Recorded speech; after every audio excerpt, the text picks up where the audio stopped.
Bismillahirrahmanirrahim. Alhamdulillahi rabbil alamin. Allahumma salli wa sallim wa barik ala Muhammad wa ala ali Muhammad. Allahumma anfa'na bima 'allamtana wa 'allimna ma yanfa'una wa zidna ilma wa barik lana fi ilmina warzuqna al-ikhlasa fil qawli wal 'amali kamila wa ilman nafi'an la yunsa wa tawfiqan daima wa sihhatan wa yaqinan wa afiyah. Allahumma iftah lana kulla khair wa yassir lana kulla umur. Allahumma ansuril mujahidin warhamil mustad'afin wa dammir a'da'ad-din wa tmis ala amwalihim. Amin ya rabbal alamin. Alhamdulillah kaum muslimin rahimani wa rahimakumullah. Kita lanjutkan tafsir Al-Quran dari surah Ali Imran, dan kita sudah sampai pada ayat 181 sampai dengan 186 insyaallah ta'ala. أعوذ بالله السميع العليم من الشيطان الرجيم من همزه ونفخه ونفثه.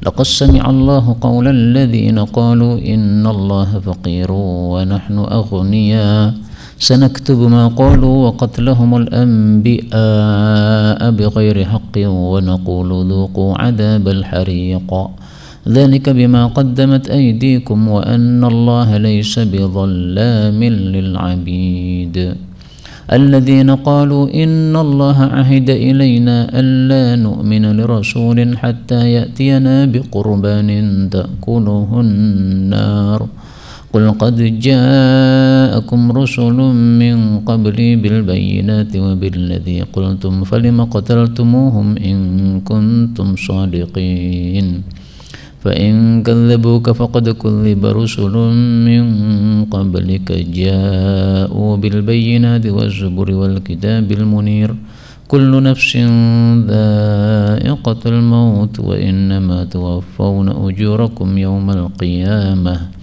فمن زحزح عن النار وأدخل الجنة فقد فاز وما الحياة الدنيا إلا متاع الغرور لتبلون في أموالكم وأنفسكم ولتسمعن من الذين أوتوا الكتاب من قبلكم ومن الذين أشركوا أذى كثيرا وإن تصبروا وتتقوا فإن ذلك من عزم الأمور.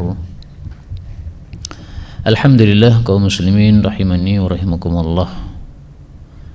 Pada ayat ini Allah subhanahu wa ta'ala mengatakan laqad sami'a Allah, ini saya baca dengan idgham, dal ketemu sin boleh idgham. Laqad sami'a Allah, sungguh-sungguh Allah telah mendengar qaulal ladzina qalu, perkataan orang-orang yang mengatakan, maksudnya orang-orang Yahudi. Mereka mengatakan innallaha faqirun, sesungguhnya Allah itu faqir, wa nahnu aghnia, sementara kami ini orang-orang kaya. Naudzubillah. Allah mengancam sanaktubu, kami akan mencatat maqalu, apa yang mereka katakan. Demikian juga kami mencatat waqatlahumul anbiya, dan pembunuhan mereka terhadap para nabi-nabi bighairi haqqin, tanpa hak. Wa naqulu, dan kami mengatakan dzuqu, rasakanlah adzabal hariki, siksaan yang membakar, maksudnya siksaan api neraka yang membakar. Kaum muslimin rahimani wa rahimakumullah, ayat ini menunjukkan bahwa orang-orang Yahudi sangat-sangat kurang ajar kepada Allah subhanahu wa ta'ala. Mereka mengatakan bahwa Allah itu adalah fakir karena mereka melecehkan ayat yang dibacakan kepada mereka oleh Nabi Muhammad sallallahu alaihi wasallam. Ayat yang dimaksud adalah yang disebutkan pada ayat yang lain, yaitu pada surah Al-Baqarah ayat 245.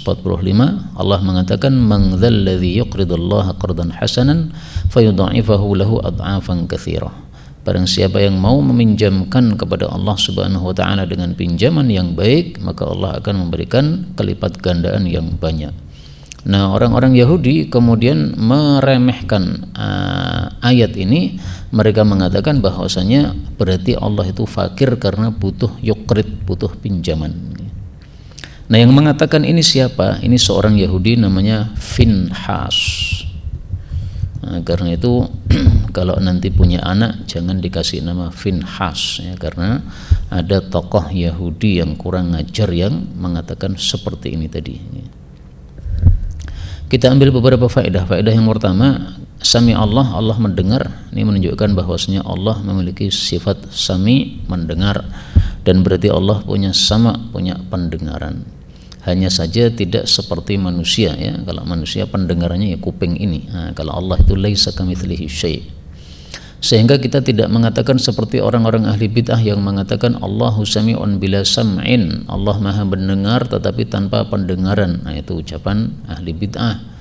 Allah tidak pernah mengatakan sami'un bila sam'in. Ya, sami'un ya sudah titik ya. Kalau sami'un berarti memiliki sam'un, memiliki pendengaran ya. Maka fihi sifatu as-sam'i lillah. Allah punya sifat sama, yaitu mendengar.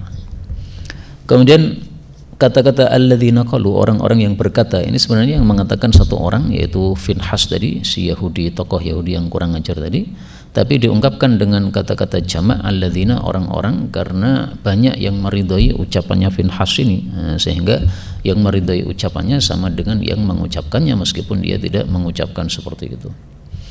Sanak tubuh, kami akan mencatat, maksudnya satak tubuh al-hafadhah, malaikat hafadhah atau malaikat pencatat amal itu yang akan menulis, dan mereka disuruh oleh Allah Subhanahu wa taala, sehingga yang menulis seolah-olah Allah Subhanahu wa taala. Itu seperti orang yang mati ya, yang mati, yang mencabut nyawanya adalah malaikat maut, tetapi Allah Subhanahu wa taala mengatakan Allahu yatawaffal anfus, Allah itu mewafatkan jiwa-jiwa. Maksudnya malaikat maut yang disuruh oleh Allah Subhanahu wa taala, sebagaimana disebutkan dalam ayat yang lain, tawaffathu rusuluna, para rasul kami yang mewafatkan dia. Kemudian qatlahumul anbiya, yang membunuh para nabi itu sebenarnya bukan orang-orang Yahudi di masa Nabi Muhammad sallallahu alaihi wasallam. Sementara Finhas tadi hidup di masa Nabi Muhammad sallallahu alaihi wasallam. Tapi yang membunuh para nabi ini adalah nenek moyang mereka ya. Nah, Allah mengatakan di sini bahwa mereka membunuh para nabi. Kenapa? Liridhahum bihadza bidzalika ya. Karena mereka meridhai tingkah perbuatan nenek moyang mereka dengan pembunuhan tersebut ya. Bidzalikal qatl ya. Nah, tentang pembunuhan para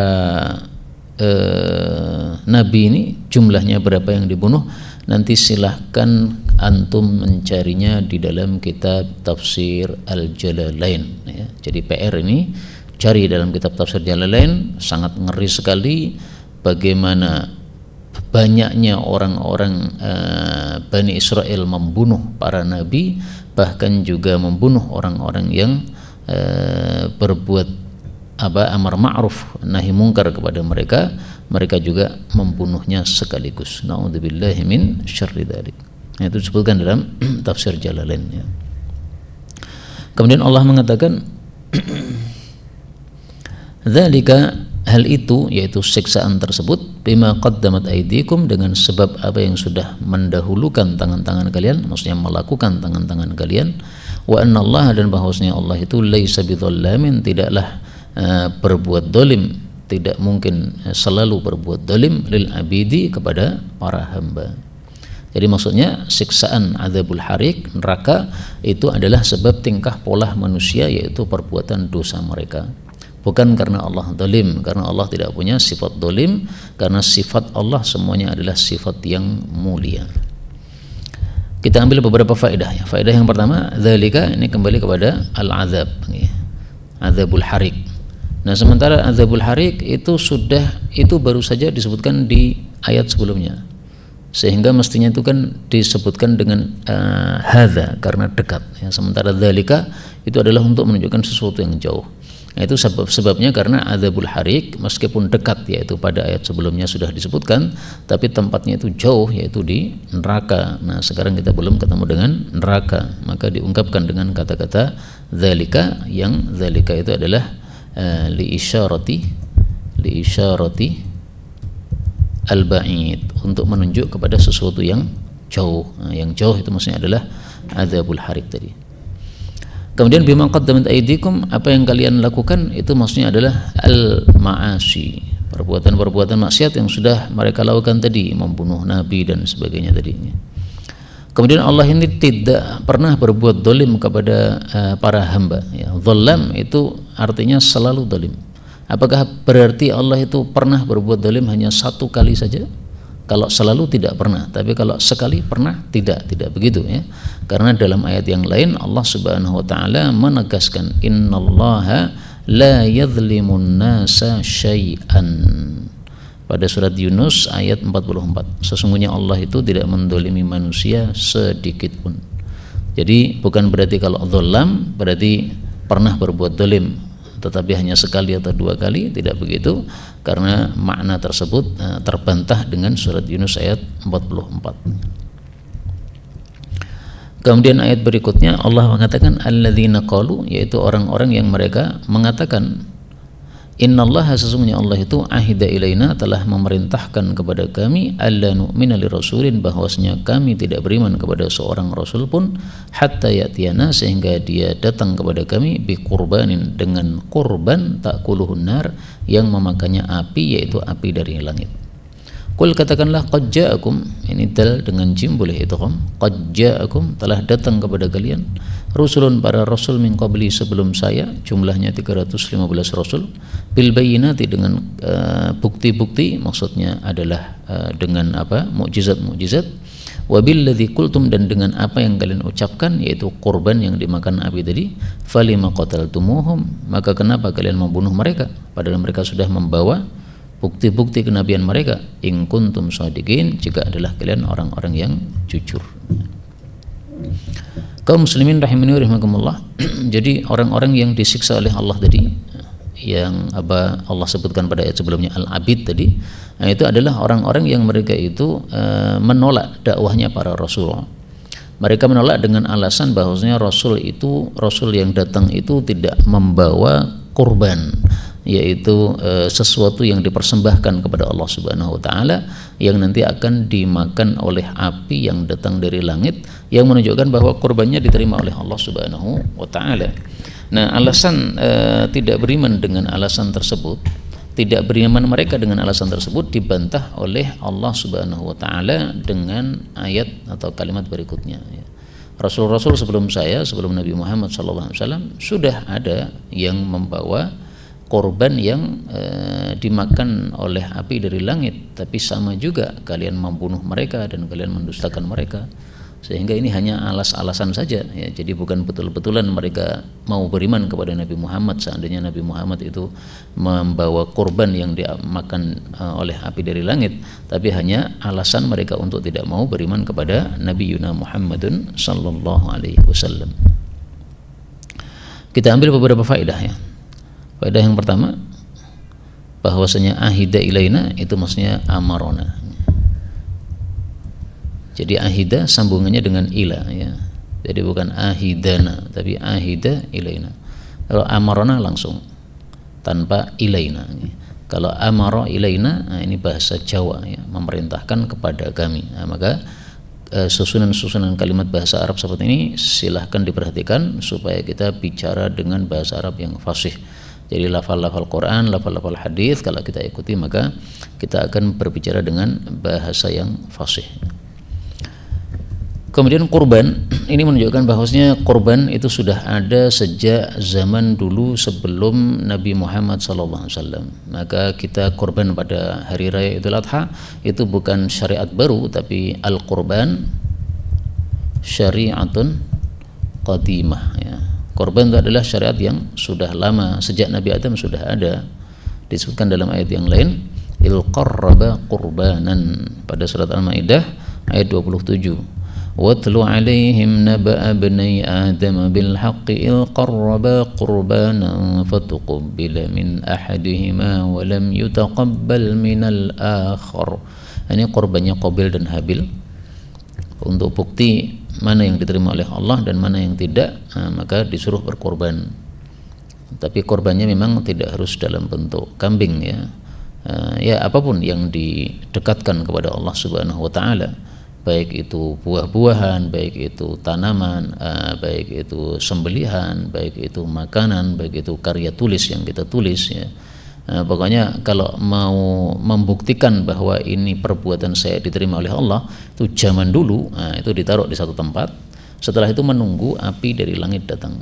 Kalau api dari langit datang memakan apa yang kita persembahkan kepada Allah, berarti diterima oleh Allah Subhanahu wa taala ya. Jadi gambarannya kalau misalnya kita nulis kitab ya, kita sudah nulis kitab nih ya, judulnya Al-Arba'un Al-Masjidiyah. Nah, kalau zaman dulu, kalau zaman sekarang tidak ada seperti ini. Kalau saya pengen bukti bahwasanya ini kitab saya sudah diterima oleh Allah, saya taruh di satu tempat.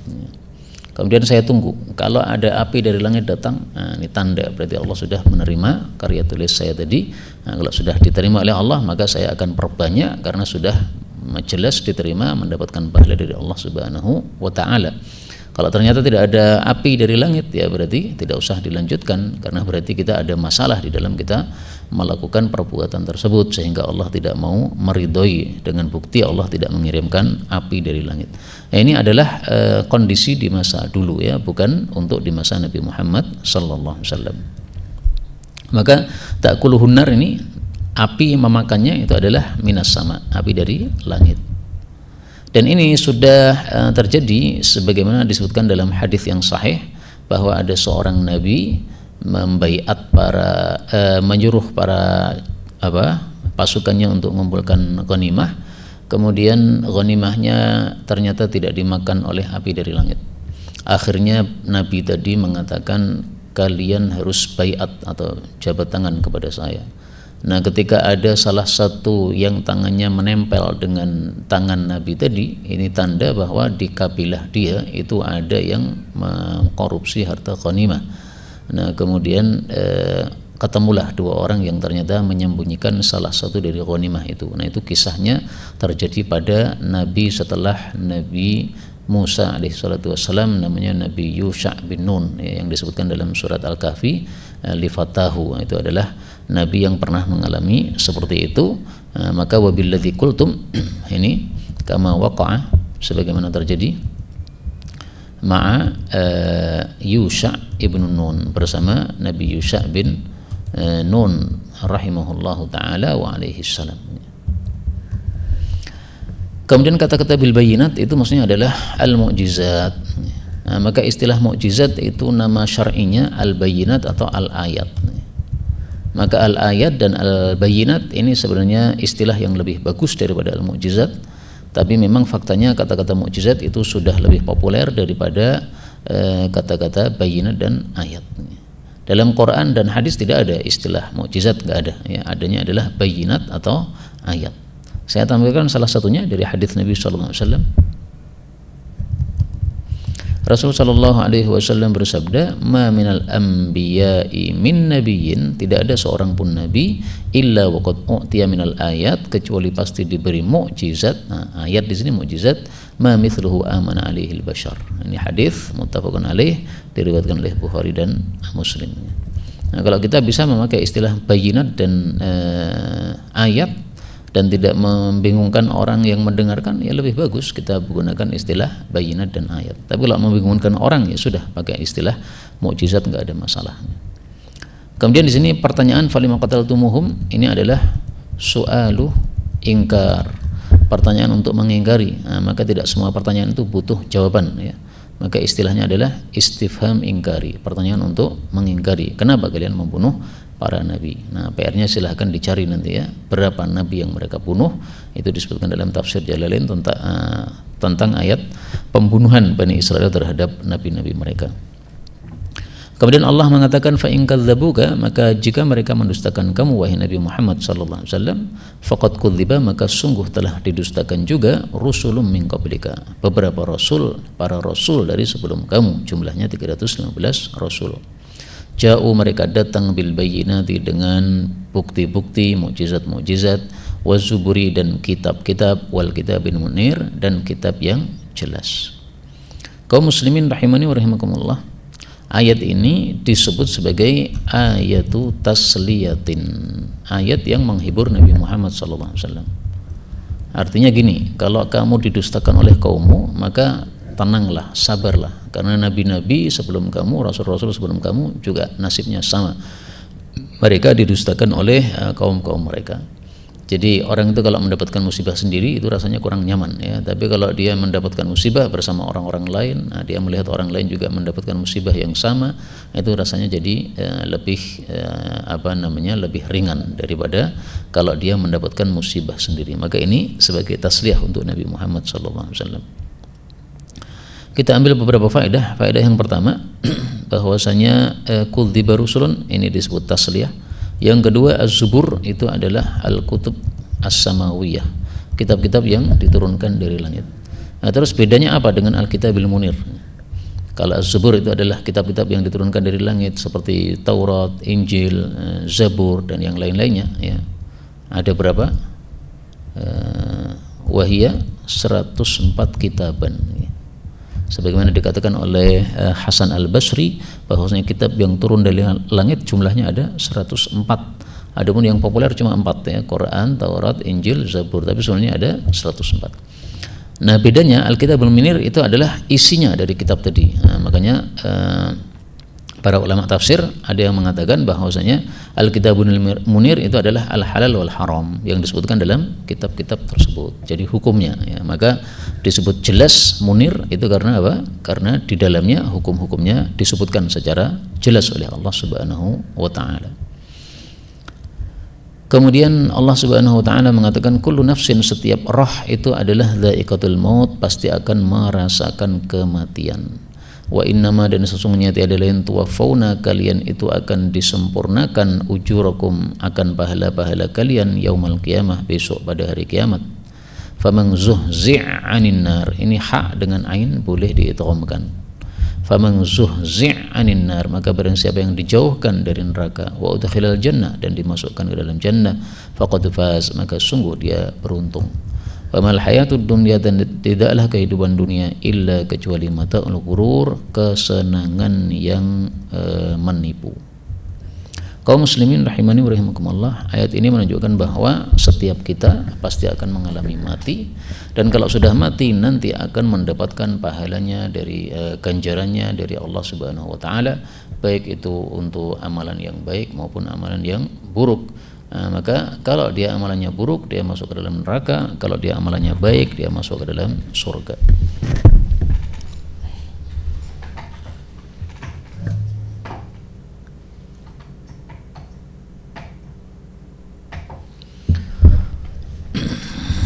Kemudian kita ambil beberapa faedah. Faedah yang pertama, kata-kata nafsin ini diperselisihkan oleh para ulama, apakah nafsin sama dengan ruhin. Sebagian ulama mengatakan nafsun sama dengan ruh, sebagian lagi mengatakan nafsun dengan ruh itu berbeda. Nah, kalau dikatakan nafsun itu adalah ruh, berarti kullu ruhin dha'iqatul maut, setiap roh itu pasti akan mengalami kematian, merasakan kematian. Berarti rohnya itu tidak mati. Jadi badan kita ini kan ada rohnya. Rohnya itu nanti akan merasakan kematian. Namanya merasakan, dha'iq itu adalah sifat untuk sesuatu yang hidup. Berarti rohnya sendiri, karena dia merasakan kematian, berarti rohnya tidak mati. Nah, maka sebagian ulama mengambil dalil dari ayat ini bahwa roh itu tidak pernah mati. Yang mati itu adalah manusia yang membawa roh tadi. Jadi kalau kita mati itu rohnya lepas dari tubuh kita. Nah, rohnya sendiri tidak mati, rohnya akan berpindah ke tempat yang lain. Nah, dia hidup di tempat yang lain. Kemudian kata-kata ini kullu nafsin dha'iqatul maut ini disebutkan oleh Allah Subhanahu wa taala di dalam Al-Qur'an tidak hanya satu kali, tapi diulang lagi oleh Allah sampai 3 kali. Yang pertama pada surat Ali Imran, yang kedua pada surat Al-Anbiya, yang ketiga pada surat Al-Ankabut ya. Jadi Ali Imran, Anbiya, Ankabut semuanya A ya. A. Nah, maka ayat ini takarrara thalatha marrat ya. Dan sesuatu yang diulang-ulang itu fungsinya apa? At-takriru lit-takriri. Namanya pengulangan itu fungsinya untuk menegaskan. Nah, maka ditegaskan oleh Allah Subhanahu wa taala bahwasanya betul-betul setiap manusia pasti akan mengalami kematian karena dia adalah memiliki roh tadi. Kemudian Allah Subhanahu wa taala mengatakan bahwa pahala kita akan disempurnakan besok pada hari kiamat ya. Wafauna disempurnakan itu maksudnya bila nuqsan la tungqasun, kalian tidak akan dikurangi oleh Allah Subhanahu wa taala, sehingga amal baik pasti akan dibalas dengan kebaikan, amal buruk juga pasti akan dibalas dengan keburukan kecuali kalau Allah mengampuninya. Kemudian di sini ada kata-kata zuhzih. Zuhzih itu sama dengan ubaid, dijauhkan. Kemudian di sini ada kata-kata faz, dan dari ayat ini diambil kesimpulan bahwasanya al-fauzu al-haqiqi huwa dukhulu al-jinan wan najatu minan niran. Jadi keberuntungan hakiki yang disebutkan dalam Al-Quran, beruntung ya, baik itu dengan kata-kata faza atau aflaha, itu artinya semuanya sama dari awal Quran sampai akhir Quran. Maksudnya itu adalah selamat di akhirat. Selamat di akhirat bagaimana? Yang pertama selamat dari neraka, yang kedua masuk ke dalam surga. Maka semua kita mudah-mudahan masuk surga secara aman dan selamat. Amin ya rabbal alamin. Kemudian Allah menyebut dunia dengan mata'ul ghurur, kesenangan yang menipu. Kenapa? Karena yasiru batilan, karena dunia itu akan menjadi sirna ya. Maka tafsiran mata'ul ghurur itu adalah seperti yang disebutkan dalam ayat yang lain, ma indakum yanfadu wa ma indallahi baqin. Apapun yang ada pada kalian pasti akan habis, tidak seperti yang ada pada Allah Subhanahu wa taala, itu akan kekal. Nah, maka dunia disebut mata'ul ghurur karena itu. Dan ada hadis Nabi Shallallahu Alaihi Wasallam yang menjelaskan semakna juga, yaitu Rasulullah Shallallahu Alaihi Wasallam bersabda, Innallaha, sesungguhnya Allah, darabat dunya, telah membuat perumpamaan untuk dunia. Inna mat'ama bani Adam, sesungguhnya makanannya manusia, qad duriba mathalan lid dunya, sungguh telah dibuat sebagai perumpamaan untuk dunia. Wa in qazzahahu wa mallahahu, meskipun dia menghiasinya dan memberikan bumbu untuknya, ya, memberikan garam untuknya. Fangzur ila ma yasir, maka lihatlah akhirnya menjadi apa. Jadi makanan kita beraneka ragam ya, ada yang warna-warni, ada yang indah-indah ya, seperti kue tar itu indah-indah. Tapi kalau sudah dimakan manusia kemudian diolah perut, nanti kalau sudah keluar di WC itu ya warnanya seperti itu, jelek. Nah, maka dunia itu perumpamaannya seperti itu, sudah dikumpulkan indah-indah, ternyata akhirnya sirna, tidak ada apa-apa. Karena ketika kita sudah mati, dunia itu semuanya tidak ada yang dibawa, semuanya hilang, sirna ya. Maka itu seperti makanan yang indah-indah, kemudian kalau sudah dimakan oleh manusia, sudah diolah di perut, sudah sirna, sudah menjadi sesuatu yang menjijikkan. Kemudian pada ayat terakhir Allah Subhanahu wa taala mengatakan latublawunna, sungguh betul-betul kalian akan diuji, yaitu oleh Allah Subhanahu wa taala, wahai orang-orang beriman, diuji dalam dua hal. Yang pertama fi amwalikum, dalam harta-harta kalian, yang kedua wa anfusikum, dan jiwa-jiwa kalian. Nah, salah satu ujiannya adalah walatasma'unna. Ini berarti ujian yang ketiga ya. Walatasma'unna, dan sungguh-sungguh kalian akan mendengarkan minal ladzina utul kitaba, dari orang-orang yang diberi kitab Yahudi Nasrani, min qablikum, sebelum kalian, juga wa minal ladzina asyraku, dan dari orang-orang yang syirik, orang-orang kafir penyembah berhala. Mendengar apa? Adzan katsira, gangguan yang banyak. Nah, Allah memberikan dua kunci. Yang pertama adalah wa in tasbiru, kalau kalian sabar, wa tattaqu, yang kedua kalian bertakwa kepada Allah Subhanahu wa taala, fa inna dzalika, maka sesungguhnya hal itu, sabar dan takwa, min azmil umur, termasuk perkara-perkara yang teguh. Kaum muslimin rahimani wa rahimakumullah, ayat ini menunjukkan bahwa hidup tidak akan lepas dari ujian. Pasti ada ujian dari Allah Subhanahu wa taala. Nah, maka kita dituntut untuk sabar menghadapi ujian. Allah memberikan kita dua macam ujian ya. Ujian yang pertama adalah nikmat, ujian yang kedua adalah musibah. Ujian yang pertama nikmat, kita harus menyikapinya dengan syukur. Ujian yang kedua musibah, kita harus menyikapinya dengan sabar. Nah, pada ayat ini Allah menyebutkan satu macam ujian, yaitu ujian musibah. Adapun ujian nikmat itu disebutkan pada ayat yang lain. Kita ambil beberapa faedah. Faedah yang pertama, ujian harta fi amwalikum, yaitu bil masaib wal infaq. Ujian pertama, ada musibah-musibah dalam harta kita, harta dicuri orang atau hartanya rusak, tanamannya rusak. Atau yang kedua adalah infak. Nah, disuruh oleh Allah infak, ini berarti ujian. Diuji oleh Allah apakah mau berkurban Idul Adha ataukah tidak mau. Diuji oleh Allah Subhanahu wa taala apakah mau mengeluarkan zakat ataukah tidak. Adapun anfusikum, jiwa-jiwa kalian, nah ini ada dua juga, yaitu bil marad wal maut, dengan sakit dan mati ya. Kalau sudah sakitnya parah, bisa sampai kepada mati. Dan saya barusan tahu ada seorang doktor dari Indonesia, ternyata beliau wafat masih muda, namanya Dr. Muhammad Azwar, salah satu penulis kitab Arab yang saya masukkan kitab Arabnya pada Telegram saya, judulnya Kutub Arabiyah lil Indonesiyin. Nah, Ustadz Muhammad Azwar ini sudah meraih gelar doktor dari tulisan Arabnya tersebut, tulisan Arabnya tentang fikih, dan setelah menjadi doktor kemudian beberapa waktu yang tidak lama beliau kemudian wafat rahimahullahu ta'ala. Nah, ini ujian dari Allah Subhanahu wa ta'ala. Ujian bagi istrinya, ditinggal mati masih muda. Ujian bagi anaknya, ya, ditinggal mati masih kecil. Ujian bagi ibunya, ditinggal mati oleh anaknya lebih dulu daripada bapak ibunya. Ini semuanya ujian dari Allah Subhanahu wa ta'ala. Adapun adzan katsira, gangguan yang banyak, itu contohnya seperti tadi ya, kaqauli Finhas, seperti ucapannya Finhas al-madhkuru anifan yang tadi sudah disebutkan di atas, bahwa dia mencela Allah Subhanahu wa taala, bahwa Allah itu sebagai zat yang miskin.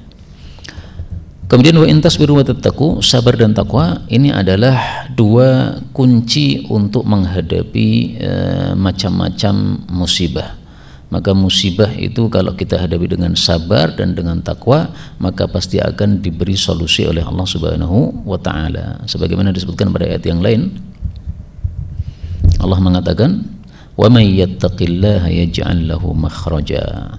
Siapa yang takwa kepada Allah, maka Allah pasti akan memberi solusi, jalan keluar untuk musibah yang dia alami.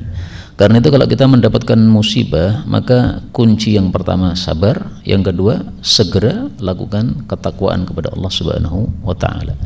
Kalau kita membuktikan takwa kita kepada Allah, maka Allah akan menyelesaikan musibah tersebut. Dan di sini ada satu cerita yang bagus di dalam kitab Saidul Khatir. Saidul Khatir ini karyanya Ibnu Jauzi ya. Ibnu Jauzi mengatakan, faslun may yatawakkal 'alallahi fahuwa hasbuh. Beliau mengatakan, telah sempit bagi saya suatu urusan yang menyebabkan gundah gulana. Kemudian saya berpikir dahsyat untuk bisa selesai dari kesusahan tadi dengan segala macam helah dan dengan segala macam cara. Ternyata saya tidak menemukan jalan. Jadi beliau sudah pusing, tidak menemukan jalan untuk bisa keluar dari masalahnya tadi. Tiba-tiba beliau teringat dengan kalam Allah Subhanahu wa taala, "Wa may yattaqillaha yaj'al lahu makhraja." Maka saya pun tahu bahwasanya takwa itulah sebab untuk mendapatkan solusi dari segala kesusahan. Maka saya pun langsung mentahqiq atau membuktikan untuk berbuat takwa. Akhirnya tidak lama kemudian dikasih solusi oleh Allah Subhanahu wa taala. Nah, ini kisah yang sangat indah dari seorang Al-Imam Ibnu Jauzi rahimahullahu taala. Kemudian yang terakhir yang disebut azmil umur itu adalah apa? Ma yanbaghi likulli aqilin ayyazima alaihi wa ya'khudha nafsuhu bitanfidhihi. Sesuatu yang pantasnya setiap orang berakal untuk teguh melakukannya dan memaksa jiwanya untuk mempraktekkannya. Jadi sabar dan takwa itu termasuk perkara yang azmil umur, yang harus dilakukan betul-betul. Jangan sampai tidak dilakukan, karena kalau tidak dilakukan ya berarti urusan kita tidak akan selesai, karena Allah Subhanahu wa taala memberikan solusi dengan sebab dua kunci ini, tasbiru wa tattaqu. Karena itu mari kita lihat diri kita masing-masing, adakah masalah yang kita hadapi dalam hidup ini? Kalau ada, maka kunci pertama sabar, yang kedua takwa. Dalam ayat yang lain Allah mengatakan bahwasanya sabar dan salat itu adalah kunci menghadapi masalah. Wasta'inu bis-sabri was-shalah. Maka sabar ditambah salat ditambah takwa kepada Allah Subhanahu wa taala. Ini yang dapat kita bicarakan, betulnya dari Allah Subhanahu wa taala. Kalaupun ada salahnya, fa astaghfirullahal azim li wa lakum walhamdulillahi rabbil alamin.